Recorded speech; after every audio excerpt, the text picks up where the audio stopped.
Israel ফিলিস্তিন issue নিয়ে যুক্তরাষ্ট্র ইসরায়েল দীর্ঘদিনের শক্ত বন্ধন ফসকা হওয়ার আভাস পাচ্ছেন বিশ্লেষকরা।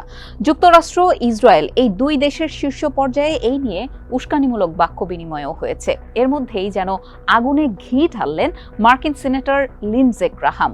তিনি গাজায় পারমাণবিক হামলা চালানোর বুদ্ধি দিয়েছেন ইসরায়েলকে।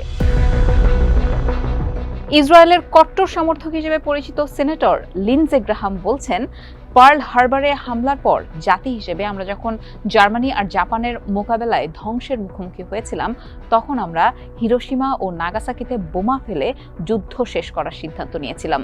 সেটি সঠিক সিদ্ধান্ত ছিল।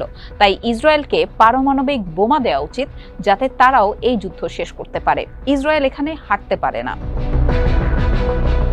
এ সময় বাইডেন প্রশাসনকেও এক হাত নিয়েছিলেন লিন্ডসে গ্রাহাম। গাজার দক্ষিণাঞ্চলের শহর রাফায় ইসরায়েলি সামরিক অভিযানের বিরোধিতা করে ইসরায়েলকে অস্ত্র সরবরাহ বন্ধ করার সিদ্ধান্ত নেয় বাইডেন প্রশাসন। এই সিদ্ধান্তের তীব্র সমালোচনা করেন লিন্ডসে গ্রাহাম। 1980-র দশকে লেবাননের যুদ্ধের সময় ইসরায়েলে অস্ত্র সরবরাহ থেকে বিরত ছিল রোনাল্ড রিগ্যানের প্রশাসন। সেই বিষয়টি ঠিক বলে মানলেও বাইডেন প্রশাসনের সিদ্ধান্ত কেন ঠিক মনে করছেন না তিনি? এনবিসির উপস্থাপক লিন্ডসে গ্রাহামকে এমন একটি প্রশ্ন করেন। এই সময় সিনেটর গ্রাহাম আবারও দ্বিতীয় বিশ্বযুদ্ধের কথা টেনে আনেন। তিনি পাল্টা প্রশ্ন রেখে বলেন, কেন আমেরিকার পক্ষে তাদের অস্তিত্বের জন্য হুমকি হয়ে ওঠা যুদ্ধের অবসান ঘটাতে হিরোশিমা ও নাগাসাকিতে দুটি পারমাণবিক বোমা ফেলা ঠিক ছিল? কেন এটা করা আমাদের জন্য ঠিক ছিল? কারণ আমরা ভেবেছিলাম এটা ঠিক আছে।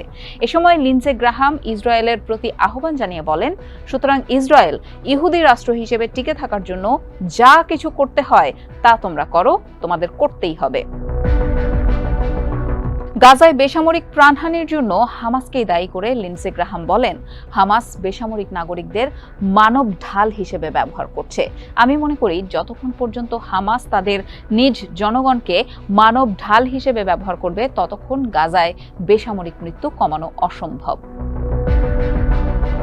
মার্কিন এই সিনেটর আরও বলেন, বেসামরিক নাগরিকদের ঝুঁকিতে ফেলার জন্য কোনো শত্রুপক্ষের হামাসের কাছ থেকে এমন নির্লজ্জ প্রচেষ্টা আমি যুদ্ধের ইতিহাসে কখনোই দেখিনি। হামাসের পক্ষ নেওয়া মানে গোষ্ঠীটির এমন আচরণকে পুরস্কৃত করা। ইঙ্গিত দিয়ে আরও বলেন, আপনি এর মাধ্যমে আসলে শেষ জিনিসটি করছেন, তা হলো হামাসের এই আচরণকে পুরস্কৃত করা।